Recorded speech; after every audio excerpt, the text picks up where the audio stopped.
You're just bringing your sacrum, your shoulders, and then just check in. Your feet can be about, I don't know, anywhere from a foot to 2 feet away from you so that you can comfortably feel the sacrum as well as the shoulder girdle, to think shoulder blade, on the wall. You can have a low back space.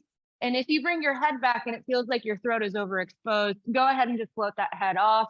It doesn't need to touch back. We're going to make a little triangle. So this is something that we've done in a lot of our classes, little triangle. We're going to place it on the front of our pelvis, because what we're going to start with is some pelvic curls and pelvic arches, posterior rotation, anterior rotation.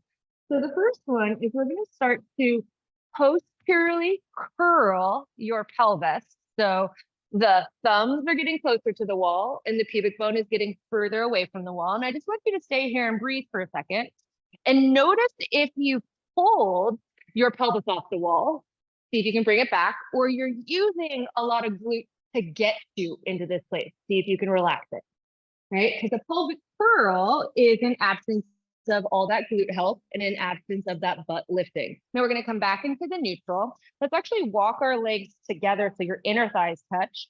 If your ankles crash together, when your knees touch, give your ankles a little space. And then let's squeeze our inner thighs. This is going to help us know if we're tucking or curling. And we'll start to go into a pelvic arch. So our sit bones are going to get closer to the wall, but our rib cage wall isn't going to leave. So it's way smaller than we think. And then we're going to go back into our curl. Feel the inner thigh squeeze. The pubic bone starts to curl. The glutes are soft and the abdominals are kind of sloshing back into the wall to flatten the spine, but you still feel your sacrum. We're going to go into our neutral. As we go into our arch or anterior rotation, your belly will stretch, your sit bones will reach into the wall. But again, the rib cage stays on. Right? So we're going to do this one more time, just differentiating the movement of the pelvis around the legs. Just noticing, do my ribs want to come off? Maybe you can exhale a little bit more upper belly, right? Do my glutes want to help? Maybe you could press down into your heels a little bit more. Let's go back into our pelvic curl. And we're going to try to stay in that curl as we bring our hands onto the wall. Now, our knees are bent so that we don't feel like we're robbed of space. So if you need more space, bring your feet forward, bend your knees like 3 degrees, and go ahead and find that pelvic curl. Bring your arms down by your side. And we're going to do a very tiny roll down on the wall without letting our pelvis leave. So we're going to start to curl the head. Keep your hands exactly where they are and just pause here. Once you start to feel your chest bend into your upper belly, take a nice inhale into the wall. And then as you exhale, see if your abdominals could draw into the wall as your arms and your ribs slightly peel off. So we're trying to concentrate the movement in the upper ab curl. As soon as we get to our upper ab curl, our arms will have to move a little bit as we start to roll down. Again, keeping your hands on the wall for this. And noticing that the curl is really tiny. Again, my pelvis has not lifted. I'm still curling it back, belly pulling back in opposition. Take a nice breath in. And then as you exhale, see if you can bring the lowest part of your spine right above your curl onto the wall. Again, hands aren't going to move. And then as soon as we get just another vertebra right above the lowest part, you'll start to feel your belly button. And you're going to use those abdominals to squeeze your floating ribs back on and up the wall as you start to pick the chest up, as you start to open your shoulders, as you then open your throat and pick up your head. We're going to do that 2 more times. So we're going to start our curl with our throat. So skull rotating, throat bending. And then we're letting our spine peel forward and onto the belly. As we get deeper into the curl, it's going to require just a little bit more effort from that pubic bone to sternum. We'll feel the deepness of our belly squeeze, perhaps create a stretch through that lower back, maybe through the upper spine. We'll take another breath here, breathing into the back of the wall. And then as we exhale, we're going to slowly start to use our abdominals to peel our lowest spine up the wall. And then the next segment, going slow. So we notice if we want to skip a part of that articulation, in order to stack the spine right back up. We're going to do one more time. Start with your cervical nod. So your skull is rotating, your throat is bending, and we're starting to roll down the wall. As we get to our lowest place, see if you can relax the front of your foot, reach your heels down, and then start to let your hands peel off the wall and just hang wherever they want to hang. Take another breath in, and as you exhale, squeeze your belly to round your spine ever so slightly more. Can you keep that pelvis on the wall?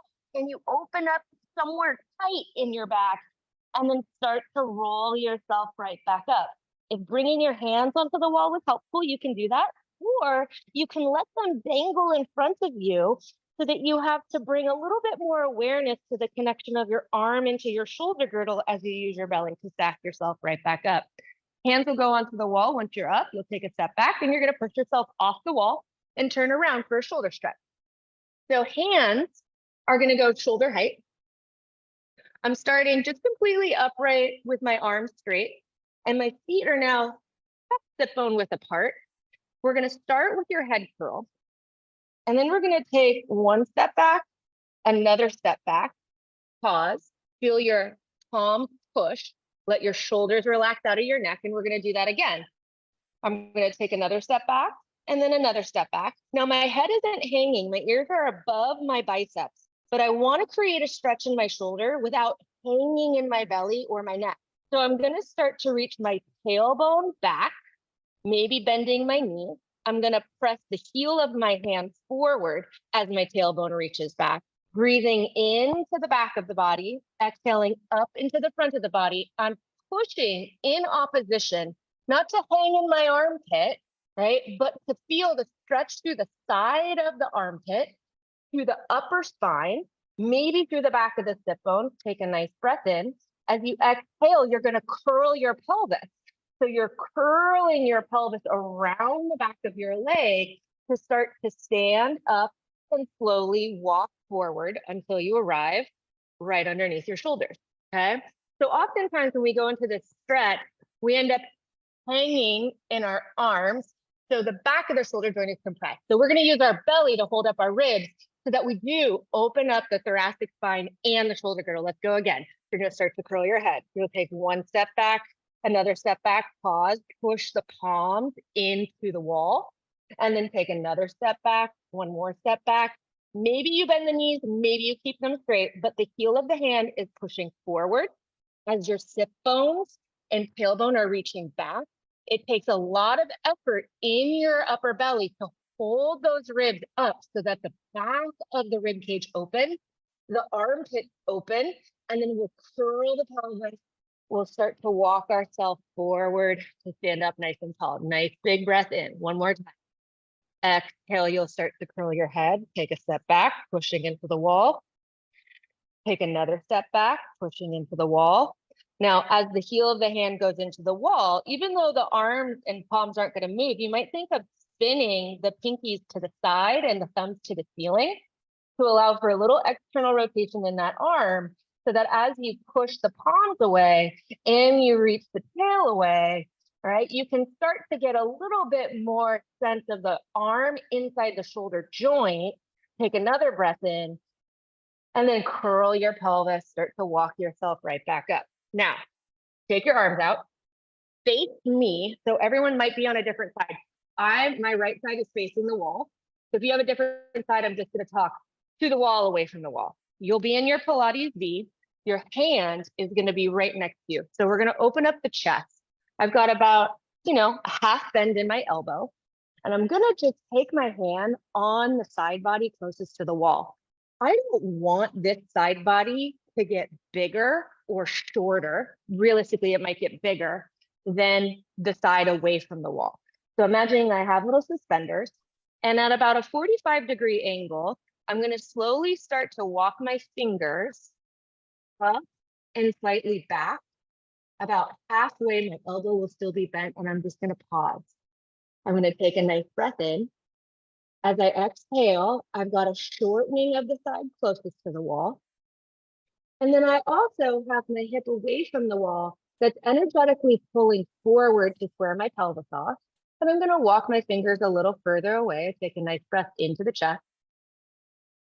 And then exhale, trying to connect your center. So the shoulders are square, the pelvis is square. And I'm going to see if I can walk my fingers back a little further for one more breath. Exhaling the side of the wall way shorter as we start to walk our hands back. So the elbow bends and our hand comes right back to our side body, and we'll turn around. So turning around to the other side. Again, in your Pilates V, the hand is directly out in front of your shoulder with the elbow bent. And I'm taking my hand on the side body that's closest to the wall first, because what I don't want to do is lean away from this stretch. I want it to be in the chest. So I'm going to take a nice breath in. I'm going to squeeze my heels, connect the legs, and start to walk my fingers back and up at a 45-degree angle. And I'll just stay here. I'll pause with my elbow bent. And then as I exhale, I'll think about that side to the wall shortening and my opposite pelvis starting to reach forward so that the pelvis is square underneath the shoulders as I start to go a little bit further back. And I'll just stay here. I'll take a full breath in and then a deep breath out, walking your fingers back so that the hand is right in line with your shoulder. And then we'll turn back around to the wall. So let's go ahead and squat our weight down to get ready for 100. I am going to change the camera screen, but you'll start with your arms in front of you. You can cross one foot behind. My back foot is like a kickstand, so my heel is up. And I'm going to try to stay completely upright. And I'm going to use my arms to lean forward so that I get a little bit deeper into my squat. We're against the wall. The abdominals will be drawing up as we start to widen the sit bones, dropping the tail down. You don't have to keep your hands in one place. You can walk them down. But feel how if you lean forward, right, it can help you get a little lower in your squat. That's the way. And then once you're here, see if you can pull that back foot forward and just sit down. Now I'm going to change my screen real quick. Staying seated, facing the wall. How'd we do? We all right? We're going to bring your feet up on the wall. So you're in a Pilates V. Now, I don't want you to be too close where you feel like, oh my gosh, my knees are in my chest and my spine is pushing backwards.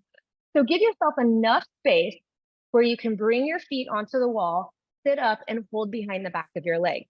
So you're in a Pilates V, and we want to use this V to help wrap the hips. So I'm going to squeeze my heels together, start to push my toes into the wall. And though my feet aren't going to move, energetically, again, I'm trying to spin the foot outward. So I create a little bit more external rotation in my upper legs to create a little bit more activation in the hips. You'll keep that rotation as you reach your arms towards your toes. And we're going to start to curl our way down to 100. See if you can keep the energy of the feet, even if the heels are coming off, even if the knees are straightening.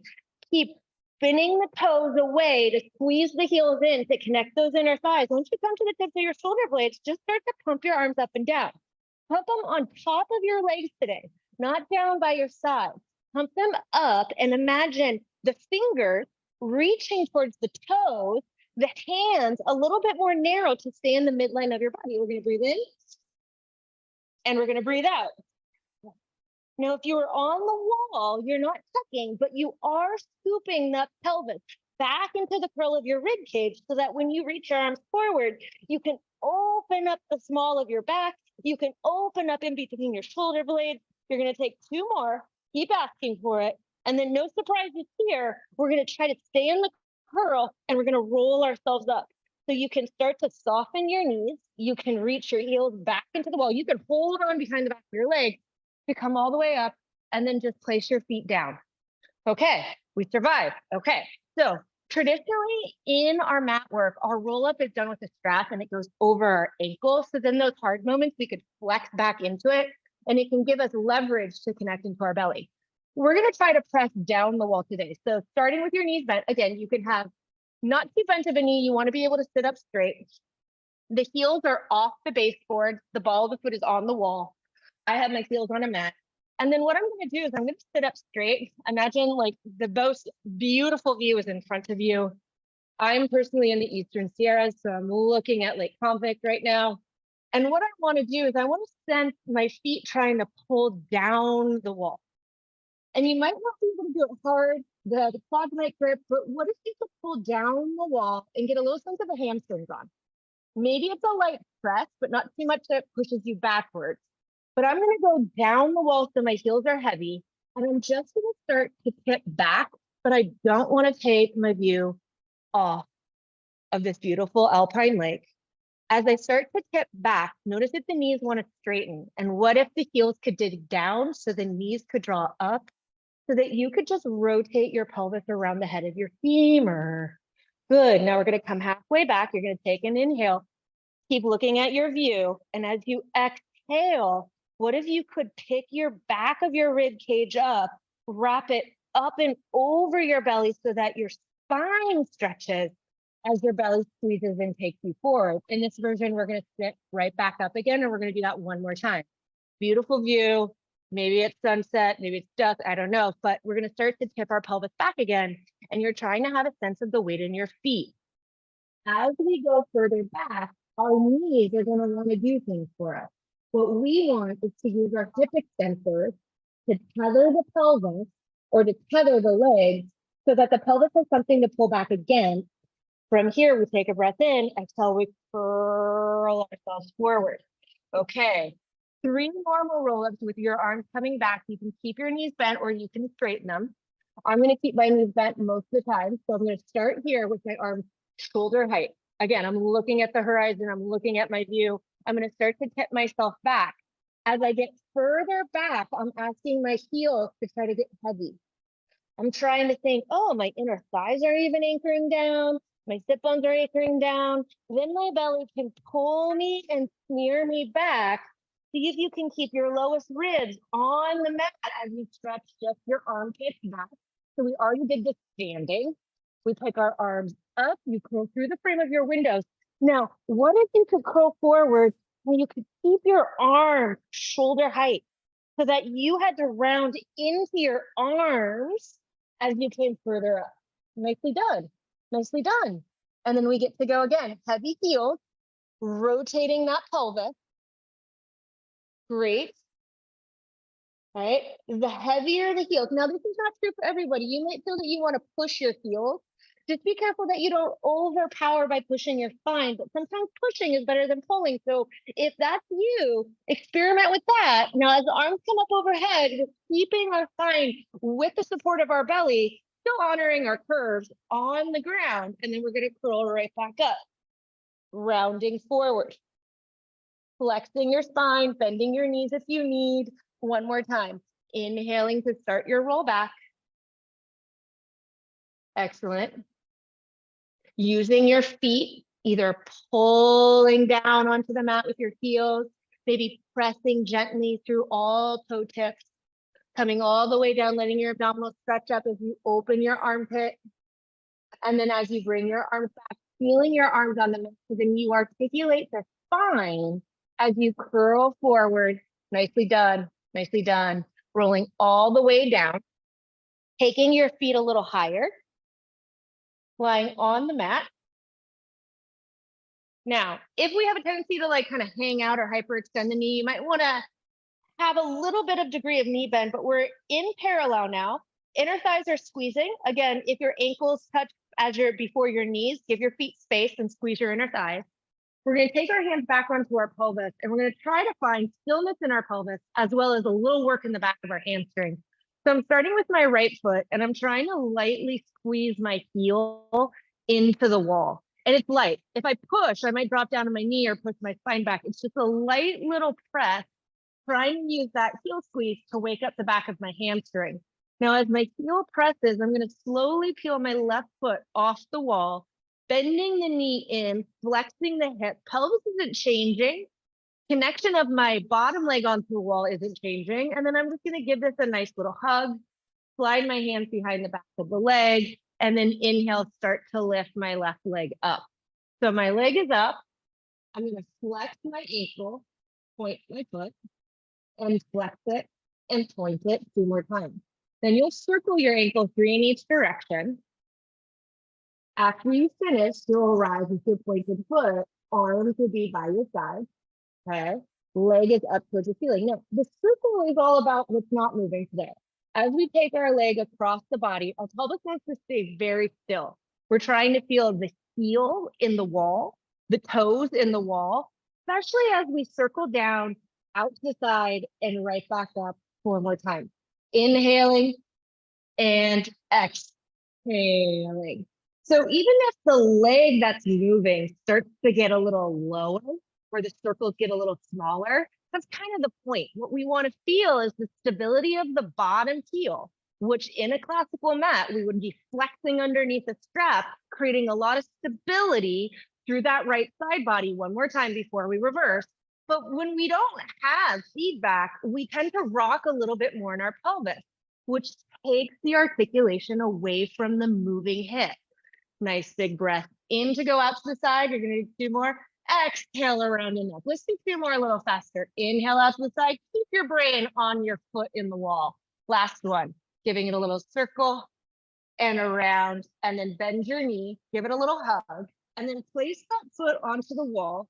Feel the ball. Feel the heel. Feel the toes, and then start to feel the heel squeeze a little bit. See if you can connect to that left hamstring as you draw your right knee into your chest. Give it a little hug. Take your hand behind the back of your leg. Inhale, lift that leg up, flex and point the foot for a few. Now, again, the more that your heel can reach, the more we're going to kind of pull that tail and sit bone energy. Go ahead and circle the ankle towards the wall to help us pull up our belly in opposition. All right. Now, if we tend to hang in the knee, you might need more of your toes to help. Keep your foot pointed. Arms are going to be down by your side. Again, pelvis stability is the name of the game, and it's all coming from the bottom leg. We go across, butt stays down. Exhale, up and around. And as we go more briskly on this side, see if you can connect to the weight in your heel. Does your foot want to roll in and out? Could you keep that bottom leg nice and parallel? And if you need to slow the motion down to feel it, slow the motion down to feel it. If you feel it, go a little quicker at your own pace. Reverse the direction for 5. Inhale, exhale up, a little pause. Inhale, exhale. Remember, there's always the pause control at the top. 2 more. Toes, heel, soft bottom knee, strong left hip.